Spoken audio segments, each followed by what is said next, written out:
Hey, what is up guys? I'm KBHD here. It's 2017, and this is a new Blackberry, for real. This is the Blackberry Key One, and it's definitely very much still a Blackberry, but it's also really well optimized and updated for 2017. This is a tough one because I am definitely not in the target demographic to buy a phone like this. This is a phone for people who either really want a physical keyboard or people who really want a Blackberry. I am neither of those people, but I gave it a shot anyway. So Blackberry has tried all kinds of interesting stuff in recent years with their hardware, kind of because they have to. They tried hiding the keyboard. They tried a square phone with a colored keyboard right underneath the square. And this one definitely brings it back to classic Blackberry. This is a 1620 by 1080 display up top and a permanent keyboard down there at the bottom, available at all times. But in tons of ways, as you can see, it's very well updated for 2017. It's this all-metal build. It's really built like a tank. Tolerances are tight. It's evenly weighted. And the glass is rounded around the edges for this near-seamless feel in the hand, like the Galaxy S8. And it even has the antenna bands on the outside of the metal frame, like the iPhone. And every single button and the camera ring are chamfered. So just build quality-wise, it's actually top-notch.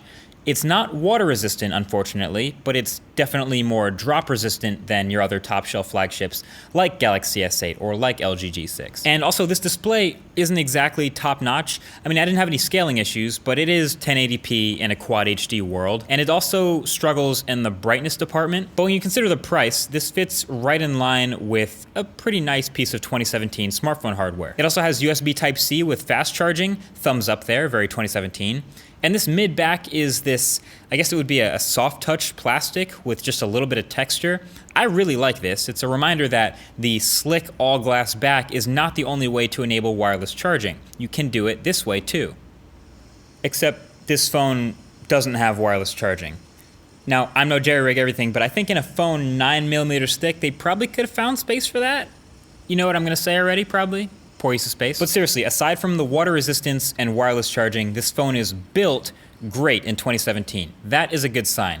I think the button placement is a little bit weird, or at least takes some getting used to. Instead of the normal power button on the right-hand side, it actually has the power button on the left-hand side, and then where the power button used to be is another button called the convenience button. And it's like in exactly where the power button usually is. But once you get used to this backwardness, it's actually a pretty nice feature. It lets you map to literally launch any application or shortcut on the whole phone. I set mine to launch the Google Assistant, and it lets me because it's a feature, Samsung. So to anyone actually thinking about buying this Blackberry, here's how it does on my 5 pillars of a great smartphone in a quick snapshot. Not spectacular, but not bad for a $550 smartphone. It kind of falls in the upper mid tier. But for most people, not bad isn't really selling anybody on this phone. It really has to have some sort of over-the-top feature, some sort of specialty that puts it over the edge. And I really think this Blackberry's over-the-top specialty feature is customization. It started with the remappable convenience button, but it goes way further. Thanks to having a physical keyboard, when you're at the home screen, you can literally map any of the letters on the keyboard to be their own custom launcher shortcut. Same thing, you can pick any app or any shortcut, both for a short press or a long press of that key. So each button can launch 2 different things. When you first press an unassigned button, it'll give you a suggestion for some apps that start with that letter. But of course, it's completely up to you, and that just makes things so much faster and easier to launch. You can have a totally clean home screen. So I mapped a short press of the Y key, for example, to just launch the YouTube app right away. So it only takes me a matter of seconds to get into any app I frequently use, thanks to these shortcuts in the keyboard.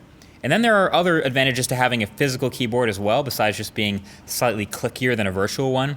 For example, you can do actual keyboard shortcuts like Control-C and Control-V. And this keyboard also doubles as a trackpad, as a sort of a scroll wheel. So you can scroll through apps and web pages without getting your finger in the way of the content, which is awesome. Pro tip, you can scroll super deep into Instagram using this method with no risk of accidental double taps, so you're welcome. You just gotta be careful not to swipe too hard or you could accidentally hit the home button right above the keyboard. I definitely did this a couple times, but this is why I find it most useful in landscape mode, so keyboard scrolling is definitely awesome here. And then when you're typing, of course, aside from all the keyboard shortcuts you can use, swiping up will do autocomplete for the word you're typing.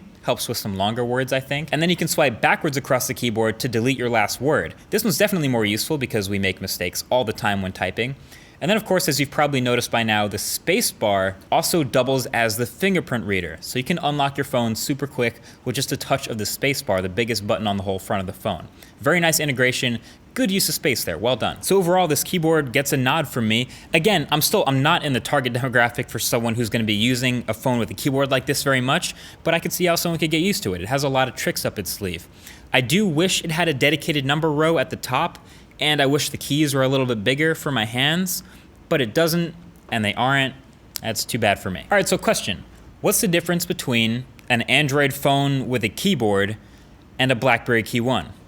It's the software. And here on this phone, you have a healthy mix of 2017 new Android smartphone and throwback BlackBerry features that you may or may not find incredibly valuable. Blackberry Hub, for example, is the same as last year. It gathers all your information into one place, from texts to emails to Instagram and Twitter, basically all your notifications, and just piles them into one place so you don't have to wander around checking things, and then it lets you dismiss or snooze them with super fine control. Definitely useful for some, but for me, I just prefer the regular Android notification center. BBM, you either use it or you don't.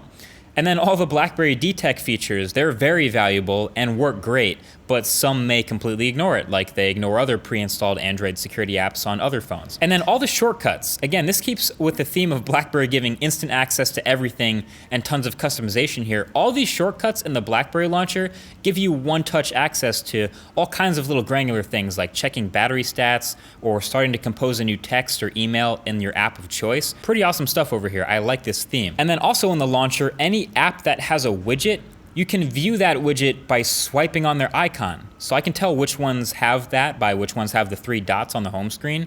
And when you swipe it, it just reveals the widget. This isn't new. It's definitely in some other phones and in some third-party launchers, but it's pretty damn convenient if you ask me. So there's a lot of cool stuff here and a lot of awesome customization features packed in that I really like.